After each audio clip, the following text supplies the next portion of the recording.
Welcome, sentient beings from all known universes and beyond. It's time to activate your cranial downlinks and prepare to receive a raft of discussion on a cosmic ocean of science fiction and fantasy topics, interviews with local area genre devotees, and insightful prognostication by our soothsayers of science fiction, our forecasters of fantasy, and any other beings that happen to get caught in our gravity well. This is the Galactic Driftwood Podcast.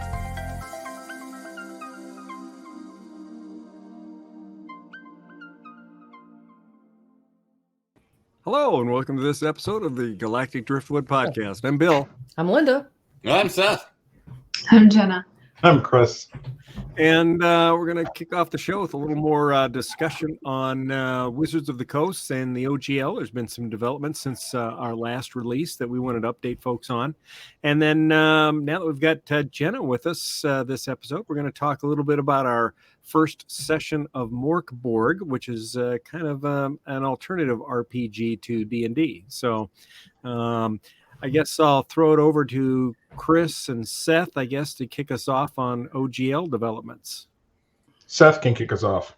Okay. Yeah, I'm following this. So I think when we last left things a couple weeks ago, Wizards of the Coast had only issued one response in response to the leaked new OGL. So if anyone doesn't know what that is, it is the license that Wizards has provided for the last 20-some years that let people make third-party content for Dungeons & Dragons.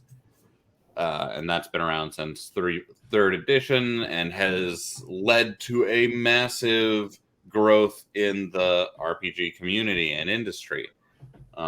It's seen the rise of new systems, and companies like Paizo and Wizards, understandably perhaps, wasn't too thrilled with creating their own competitors. So they were going to deauthorize the old OGL and make a new one that was bad for everyone and good for them. And there were some good things in the coming OGL that would have helped them, like not let Nazis make their own supplements for D&D 5. But yeah, that's even like giving them that ability is kind of problematic, because then they could block other people for whatever reason they wanted. Yeah, there were some good. I think it was mostly bad in execution or how they wanted to execute it. And their direction or their intention may have started out well-meaning to benefit them, because there are instances where, other companies are creating content out of their likeness, so to speak, and they're making a ton of money out of it, and they don't get a cut, period, of it. There's no way that they can capture revenues on that. So it makes sense. What they have for the original OGL is dated, doesn't really take into account new virtual tabletop games or content for things that are being signed for deals, like your Prime shows like Vox Machina, anything or like Critical Role. All of these things they don't get a cut of. So their direction was how do we improve that, and their execution of it, or what they thought would be the execution of it, was met with some pretty harsh backlash. Yeah, they went pretty hard with the first draft of the OGL that we saw. A revenue or aphasia again. Why can I remember the word aphasia but not the word that I'm trying to use? Like Chris said, they wanted a cut of everyone. They wanted royalties. Yeah, they wanted royalties, and supposedly they were only going to take it from the 7 biggest people, basically Paizo, Kobold. Large companies that made over $750,000 a year, but they also put provisions into it that said they could change it whenever they wanted. So that could become people who make $50,000 a year. So people were understandably worried. And that was where we stood 2 weeks ago. In the 2 weeks since, Wizards issued another response from Kyle Brink, the head of production for D&D, that was far more open and honest, and at least if he was trying to pull our legs, he was at least doing it much more subtly.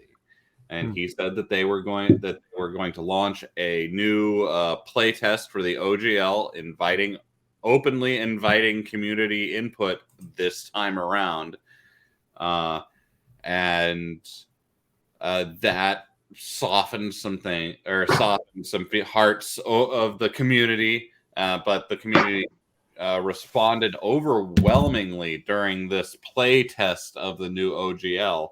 And or later on in the week, this week, we got a response. I'm going to share my screen just so that you guys can see this.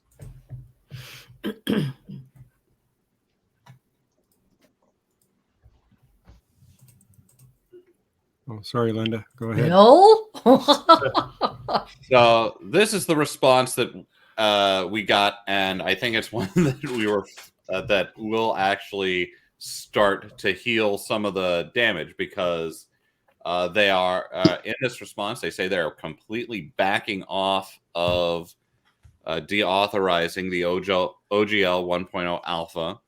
They are putting the entire SRD 5.1, the D&D rule set, they're putting the whole thing into Creative Commons, and they've actually already done this. So, and once it's done, that's done. The 5e SRD is under Creative Commons, and now anyone can use it, OGL or no.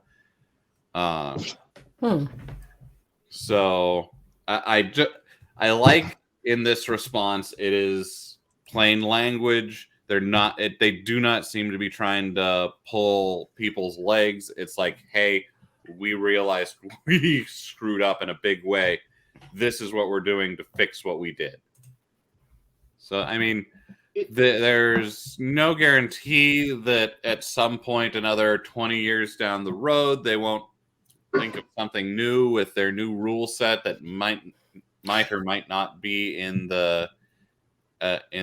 Creative Commons. But I think this is a good move from Wizards of the Coast to regain community trust.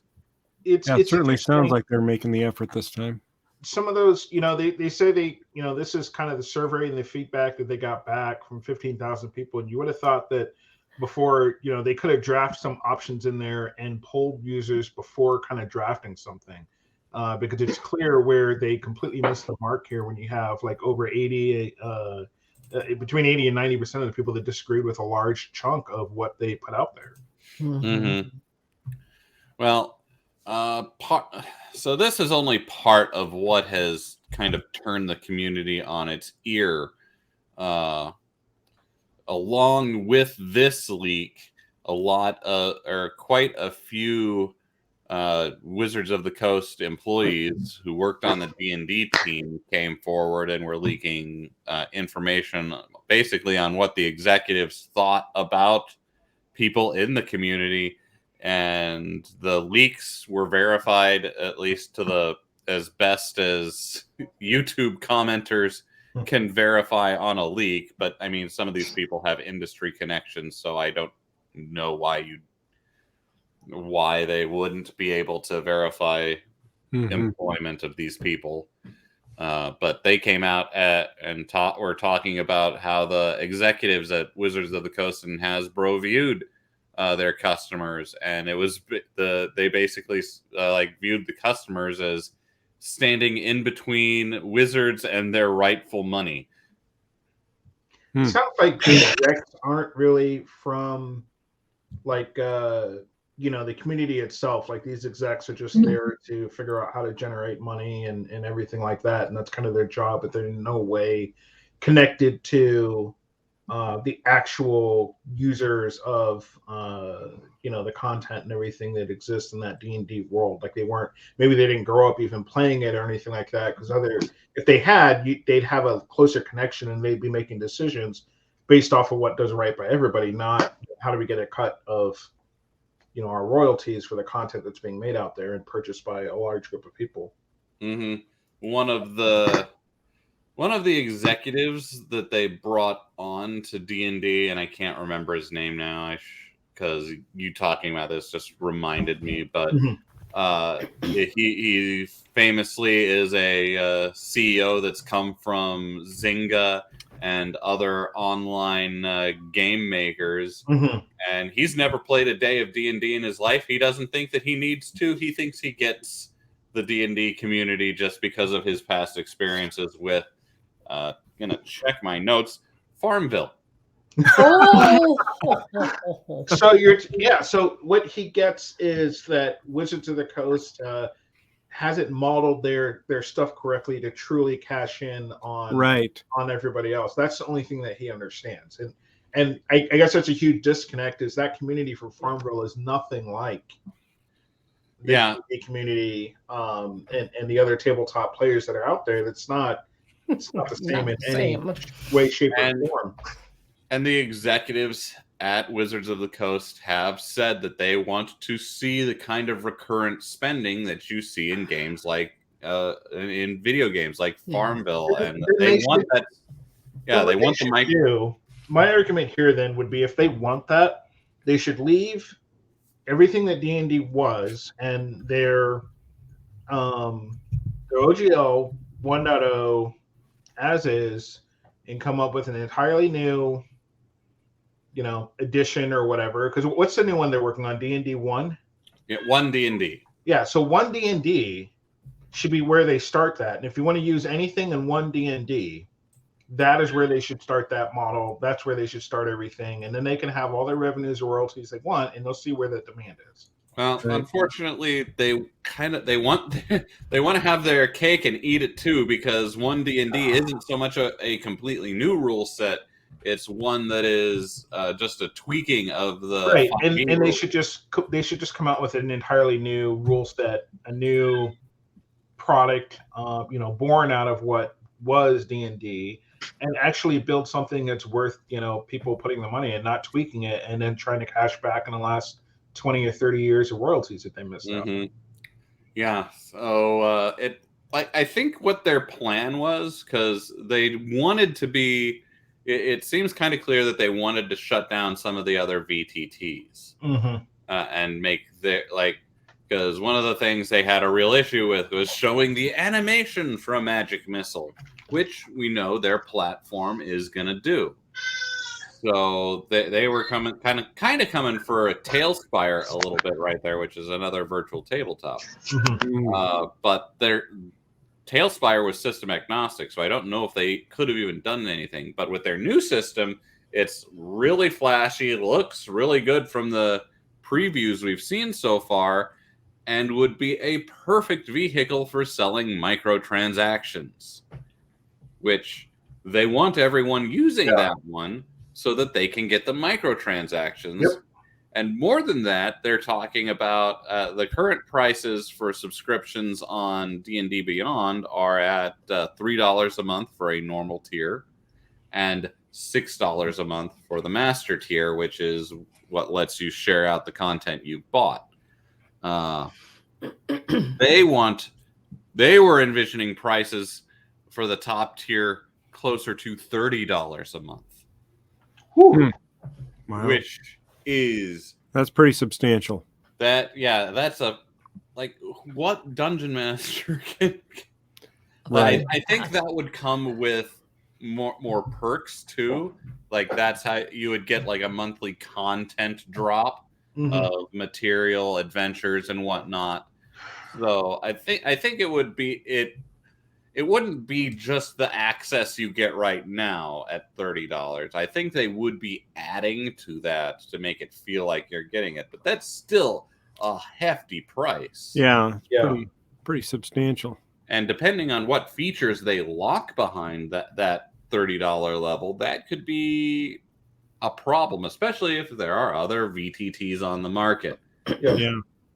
So, but this latest move, they're just like okay, we're abandoning anything we were trying to do with the VTTs. You guys didn't like that.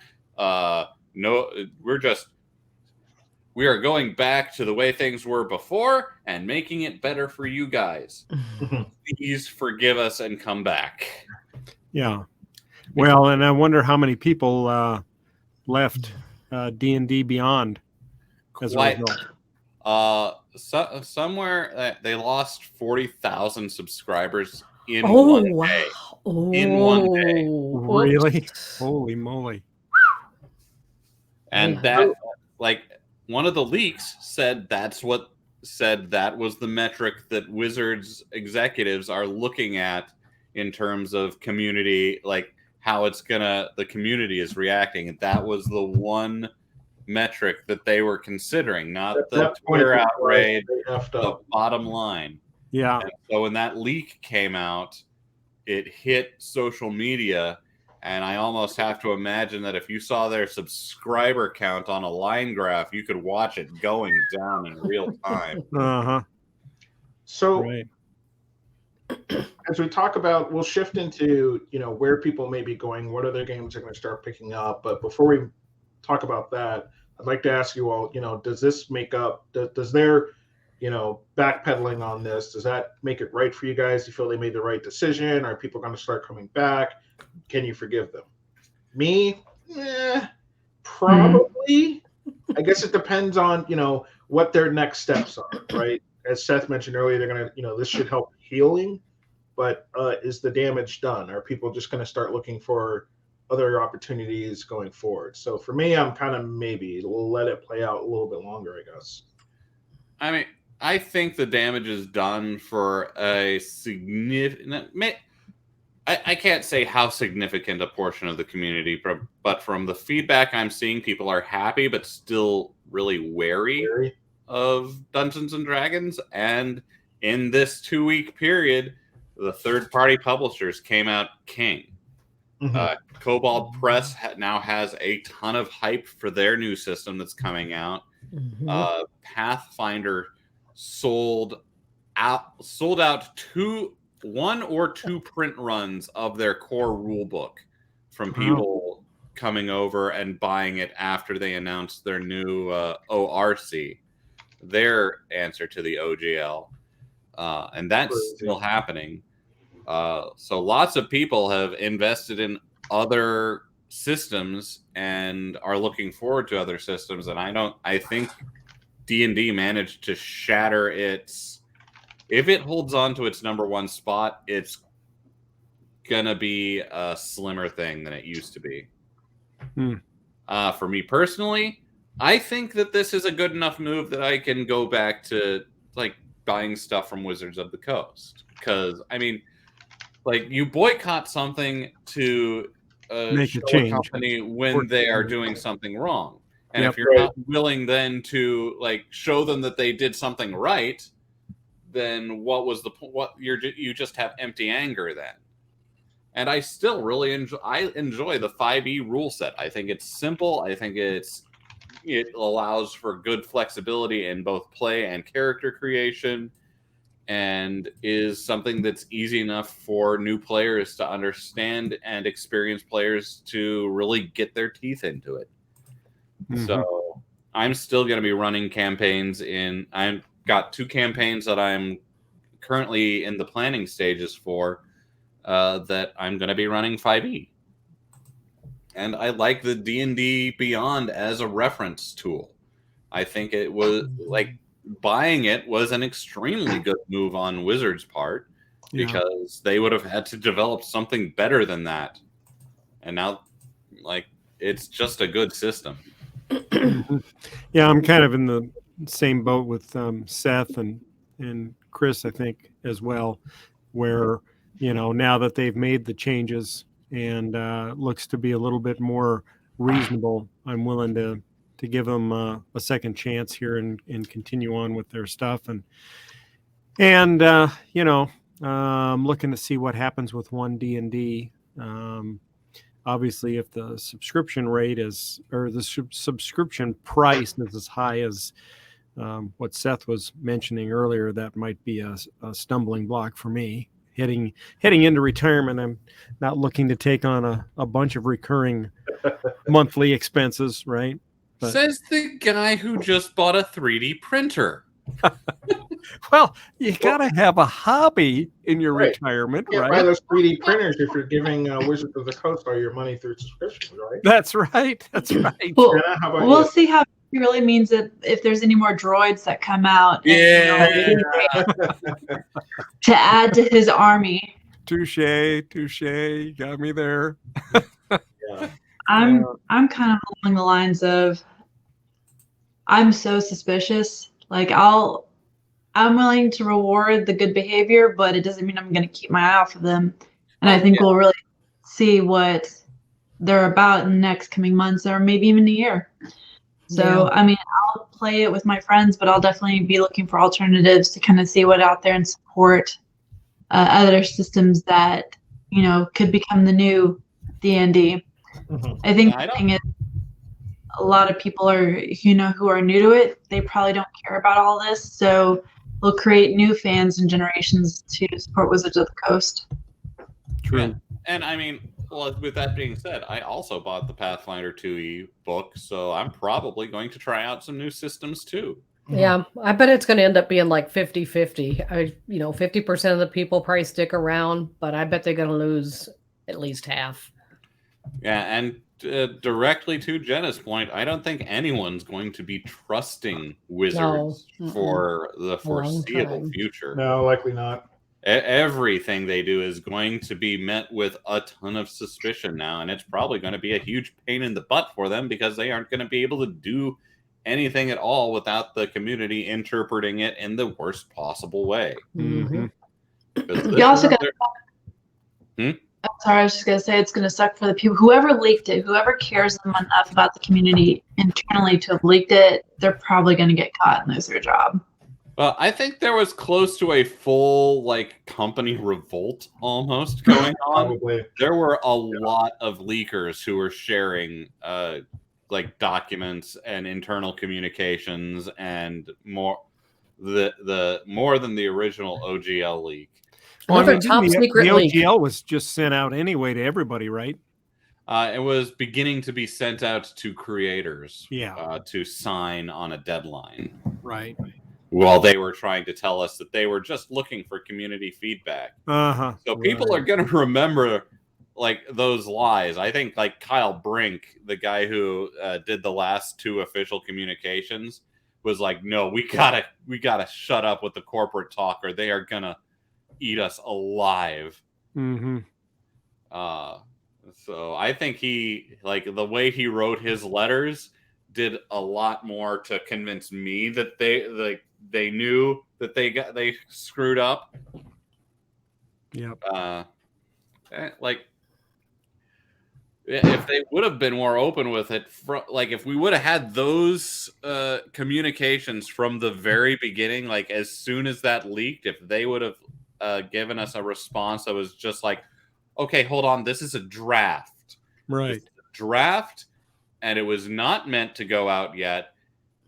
We are beginning to do the community thing right now. If they had done that, there wouldn't have been. They probably would have gotten 400 responses to their survey, and then they could have maybe done whatever they wanted, knowing that the community just slept on it. Yeah. But that just goes to show you that's not what they expected to have happen. They were thinking everybody's just going to swallow it and move on. Yeah, they thought that they were big enough to put people around like that. Yeah. Yeah. Well, the executives did. Sure. Right. Yeah, and from what we were hearing, there was a complete separation between the creators and the executives because all the creators on the D&D team are players and dungeon masters and the people who get the game and are in the community. So I think that was a really difficult place to put them. And they might lose some of their talent to Paizo going forward or Kobold Press or something. The ripples are not done being felt. Yep. All right. Well, shall we move on to our next topic? Yeah. Yes. Speaking of systems that are arising in the shattering of the TTRPG community, Bill, why don't you tell us about Morkborg? Yeah, so we talked about this a little bit on a previous episode. Morkborg is an RPG where it's sort of a completely dystopian world. There's no redeeming qualities to the world at all. And you get to pick from, what is it, Jenna, like maybe 15 character choices? Well, there's only 6 classes to begin with. And then there was some additional ones created that you could choose from and find, and that's what Benito gave us. Yeah. So our dungeon master, or I guess Bearer of the Apocalypse for us, is our recurring guest, Benito Garcia, who runs Go RPG. So he invited us to kind of test out this new system, which is very dark, brings out, like, I think the worst that you can imagine in any characters for this world, to see what happens that we will either aid in the apocalypse, try and stall the apocalypse, which is inevitable, or I guess just go on our merry way to die, because suicide in this world, in spite of how terrible it is the greatest sin and gets you into some sort of dark afterlife, versus if you just die, whether it be being murdered or old age or sickness or plague, it's like a Elysium Fields in Greek mythology, or like a heaven. So no matter what, you're out to hopefully die. It's just whether or not you're trying to take out as many people as possible with you, or maybe stop the suffering of others until the inevitable end comes. Yeah. And when so we had our first session Friday night, and as part of that session, as a group, you decide how many days you have until the apocalypse happens and the world ends. So your character doesn't know it. No, your character doesn't know it, but as players, you decide, right? So you get a choice: 1 day, 30 days, 6 months, or 1 year. And based on your choice, that kind of determines how long the game is going to run. And so when we were talking to Benito about it, we're like, well, so how long does 1 day last us? And I can't remember what he said. It was like, I don't know, several weeks or something like that. And so then we were thinking, well, maybe 6 months might be several years. So we finally settled on 30 days. And then he rolled a dice, because once we pick the time period, then he rolls a dice to find out exactly how long it is. And it ended up being 2 weeks. No. So we have 2 weeks to live, but our characters don't know that. So right. So Jenna, you want to tell them a little bit about your character? So I ended up choosing a cursed skinwalker. That happens to, the skinwalker can change into a bear. And when I created my character, basically the characters are set, and then you can roll for different features, weaknesses, backstories, basic backstories that you could then fill in. And my character should have died. But then, because the character is not the main character is not the skinwalker itself, it's the soul that now cohabits with the skinwalker, because when she should have died, trying to protect her child from a wizard cannibal child thief, she was just a normal person, one of many parents who are losing their children and babies to this cannibal wizard, who we are actually on a mission for separate reasons. Her soul was pulled back by a creature who was also close to death, and it happened to be the skinwalker, who is mercenary, cowardly now that he's almost experienced death, just wants to save his hide, and for the most part he's in control of his body, but because he's a coward, the more intense the situation is, the more he loses control, and she can somewhat take control of his body. But my peers don't know yet that there's this other soul inhabiting this body. They just think it's this burly 6'6", kind of gross, fat bear person who happens to be on their side. Thank God. Right. Or thank the basilisk. Right. Thank the two-headed basilisk in Gilgenbeck, who is like the oracle of the future. Yeah. So that's Jenna's character. So my character is a member of the Inquisition. He's a lustful inquisitor. And when I say lustful, it's not in a sexual sense. He doesn't lust after sex. He lusts after being able to torture and mutilate other things, whether they be people or animals. He doesn't really care.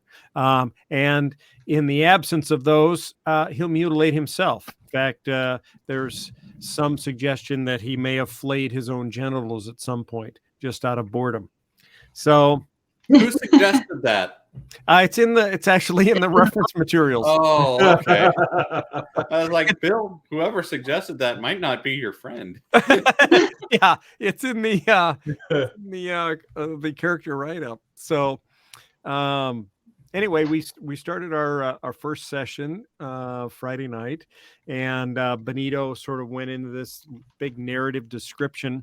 And actually, I've got a picture. So this picture is us. We're just kind of getting there, starting the snacking stuff. Benito's getting everything organized and ready to kick us off. And Benito's made an amazing change to his dungeon. So let me put that picture back up. So you can see in the ceiling there, he's got some chandeliers that hang there that look very dungeony, that normally are they're dimmable. He normally has them, dimly lit while we're playing Dungeons and Dragons. Well, for this game, he changed that up. The chandeliers are still there, but he also added this LED lighting all around in the ceiling, and then covered it with what looks like cotton batting or whatever to make it look like clouds. So cool. And you can change the color of that lighting and make it pulse and streak, which like he did. Yeah, which he did to create this thunder and lightning, this heavy thunderstorm feeling that we were experiencing our first night there. And so we kind of started off, we're all kind of shackled to the walls of this dungeon for some heretical crime we committed, apparently. Heretical theft. Heretical theft is what we're accused of, but no one's told us what we stole. We don't really know if we really did steal anything. We've been there so long that we can't really recall much of anything. We're all sort of kind of emaciated from hanging there so long. In fact, he mentions at the beginning, we're hanging there kind of semi-conscious, and a rat's running along the edge of the wall and runs up and takes a chunk out of somebody's foot, and they bring their foot down and smash the rat, and this pus-covered rat guts flies everywhere. I mean, that's just how we kicked off the episode. So the game mechanics, I think, at first, in my opinion, they're a little. You have to reread through them a couple of times to get your characters built and understand what you're supposed to do. But once you get going into the game, it's pretty easy. And overall, the feel and the world of this game, it feels like it was a very much a creation of love. Like, he's open to people contributing other things. If you're not sure how to get your character built, there's a game or the character generators that once you put in which character class you want, it helps you build up your stats. There's even a soundtrack that's recommended that they've created from, the people of Mark Borg. So there's a lot of love, a lot of detail, a lot of additional lore to help spark the imagination, which makes it, even though it's a dark world, it's definitely feels real in its own sense. We can't hear you, Billiam. You're muted. Sorry.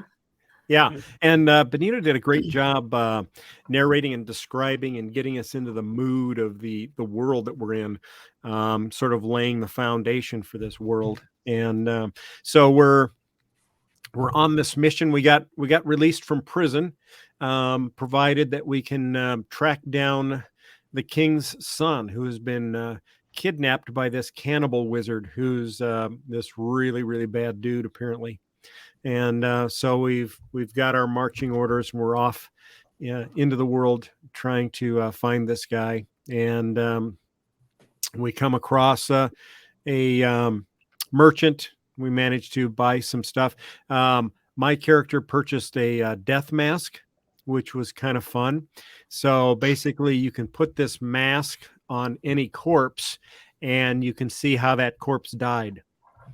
So one of our characters is a bone demon, I think, right? Bone.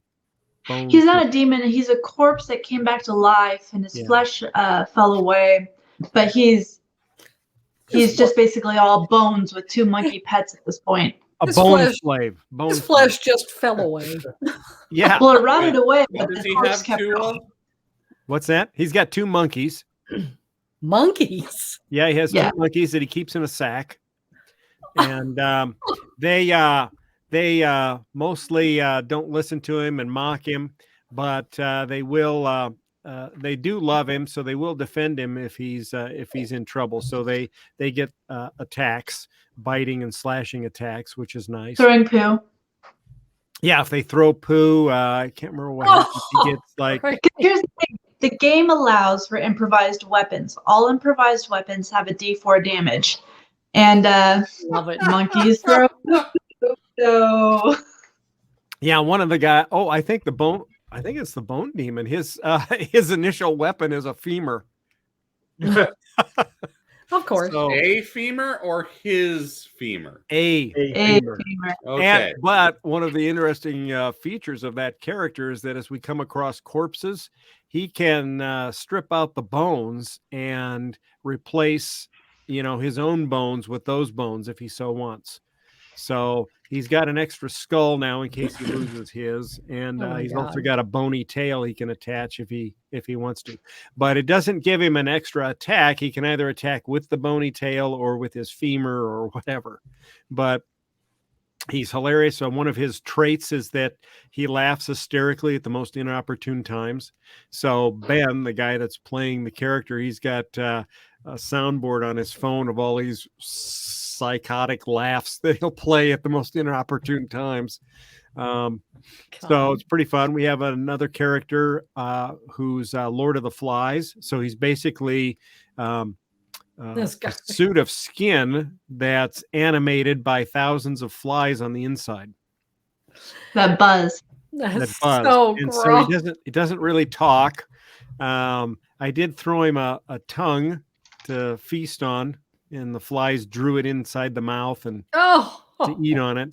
It was one of my people I was torturing. And I don't think this game is for you, Linda. so yeah, go ahead. The game itself, it really is challenging in a way of its characters, because there is really very little room for you to be a good character the way you roll. Like, everyone rolls for a bad trait and a broken body of some creature that is terrible. So if you're really going to commit to the character, you have to really think about it. So it was one of the things that I said to the group after our first night. Waking up the next day, I didn't commit enough to the cowardly trait because I was thinking logic. My character, compared to the others, had more hit points, more defense. It was a tank, basically. So I was playing, even though he was cowardly, I was playing him at the head of the group for the good of the group as a game. Sure. But I really needed to commit to the cowardly aspect, and then he's not going to be as good of a tank for the group, but it's part of the interesting quirks of the gameplay to me. Yeah, I thought you played that pretty well across in the stream. So you showed how, he was hung back, kind of scared across the stream, and I interpreted But that's that for a different reason. That wasn't cowardly. It's part of something my character's hiding from the group. Oh, okay. All right. So All right, cool. Yeah, that's what I thought. I thought it was something specific to the water. I didn't think it was related to the cowardly thing. And then haven't seen your message about the cowardly aspect. I thought, oh, maybe that's why he was. But now I see that there's a little more going on there than meets the eye. So yes. So Yeah, it's definitely fascinating, and I think it encourages people that hopefully what we're doing is encouraging people to look out there and see what else is there for you to check out. Well, that's kind of the heart of role play, though, because in Dungeons and Dragons, at least, or any other game that I've played, everyone always wants to be the paragon, the perfect character. Yeah. sure. No flaws at all. But playing out your flaws makes for a much more interesting character. Right. Yeah, my character has a persistent phlegm ball in the back of his throat that he's constantly trying to hack up and spit out. So I play that throughout the evening, which is the guy who sits next to me that plays Lord of the Flies. He's like, I don't know that I want to sit by Bill anymore. Yeah. Like that doesn't seem like a good flaw or a thing to role play in our COVID-y world. I know, right? And then my broken body thing that I rolled for, I have a recently slashed and stinking patch covered eye. So that's kind of a nice feature. The Nice, stinking you part say. is Yes, slashed and stinking. Yeah, and my character is bitter and egocentric because he was taken as a child and turned over to the Inquisition, and they saw potential in him, so they trained him as a torturer because he was already sort of doing that. And so they thought, well, we'll just build on that. And got to recognize talent. well, you do. And so he's the best at his craft, and he knows it. But he hasn't been given the positions of authority that he thinks he deserves. He actually thinks he should be the Grand Inquisitor at this point. So he's actually left his chambers in Gilgenbeck, and he's out now looking for, I would say, support within the Inquisition community to attain that role. And when I say looking for support, he's kidnapping other Inquisitors, torturing them for information, and then using it to blackmail them to get their votes. So, but doesn't he realize that if he becomes the Grand Inquisitor, he won't have time for what he loves anymore? He's just going to have to spend all day in meetings. Yeah, How it goes, man. He definitely doesn't realize that. So yeah, he's a pretty dark guy, and he kind of went dark in our last episode. And darker than you? No. Yeah. So we encountered some slavers bringing some folks to market, and since I had been secured in a dungeon for quite some time, I needed a torture fix. So I was trying to negotiate for one of the weaker slaves that I could take off and torture. And then one of our other characters cast a death blast and killed all of the slavers, which was convenient. So then I just took the keys and I told Benito, the apocalypse master there, that I was just going to take the first slave, which turned out to be a child. And I thought, well, my character wouldn't give a shit. So he started to take him, because that's the one deal I have working with his character is no children. Right. So yeah, so Jenna's character kind of spoke up and said, no children kind of a thing. So I'm like, okay, so I let the child go, and it ran to its mother. And I thought, this is Benito saying it ran to its mother, and it's like, oh, yeah. And then Bill. And then I said, oh, well, I said, Varese, who's my character, he's going to go over and I think that's a pretty good exchange. So he unmanacled the mother to take her to torture her. And of course, Benito's narrating the kids bawling, but the father, who's also manacled further up, says, tells her to shh, because he doesn't want her to be killed, the daughter. And so the daughter just kind of quietly whimpers as I drag the mother off. And of course, my character is thinking he got a 3-for-1 deal, because now not only can he torture the mother to death, but the sounds of her screams will provide additional torture to the minds of the child and the father. So it's a 3-for. Yeah. So that was even a little bit dark for Benito, I think. But Yeah, Good times. It was fun to play. But yeah, that's kind of the thing. This is a dark world, and you get a chance to kind of explore a side of yourself that you We all normally knew was wouldn't. there. Linda knew I had it in me. So, but yeah, it's pretty good. Here's for those of you that might be interested in following it up. Here's what it looks like. So engulf yourself in the pitch black apocalyptic fantasy RPG with necromancers, lost souls, and backstabbing wickheads. Yeah. So, but yeah, it's a lot of fun, and even the first episode in, it was pretty cool. So, it's just kind of a fun world where anything goes. Anything you want to add to the description, Jenna? Definitely probably wouldn't recommend buying it for like kids just getting into role-playing games. Right. So Not for kids. Are you kidding me? kids, I don't recommend that. But if you're in a group that is looking for something different, it's definitely interesting. I think it comes with a mature audience's rating. Yeah, I would think so. Yeah. A very mature audience's rating. Right. And I got a new I did 3D print a new dice tower.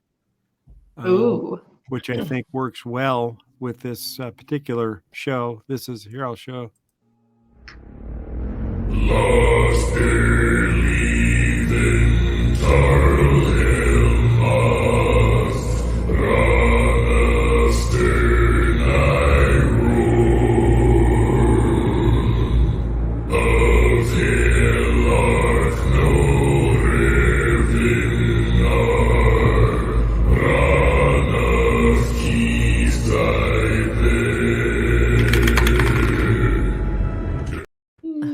So there you go. That's awesome. Very nice. So I may have to take that to Benito's for the next game. But Yeah, he's gonna be super jealous.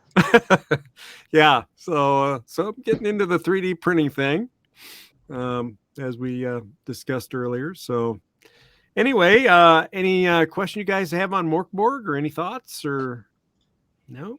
No, I'm looking forward to trying it. All right. I've got an idea for a character. I think I might see if for one of our next games, if Linda's available, she might want to just sit and watch. I think I would. I think it'd be funny. Yeah. So, all right. Well, sounds good. Well, thank you, folks. Appreciate you tuning in, and we will catch you next time. Until then, have fun. Get out there, do some RPG, check out Morkborg, and let us know in the comments down below what you think of Wizards of the Coast and the updates they've done to the OGL, and whether it's the whole thing's driven you away and you're not coming back, or maybe now they've redeemed themselves and you're willing to give them a little bit more business and more trust. So on that note, later.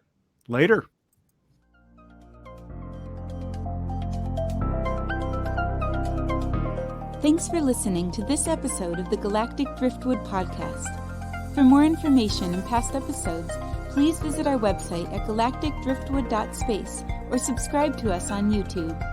And now, please deactivate your cranial downlinks, collect your towels, and be sure to watch your step as you exit our gravity well.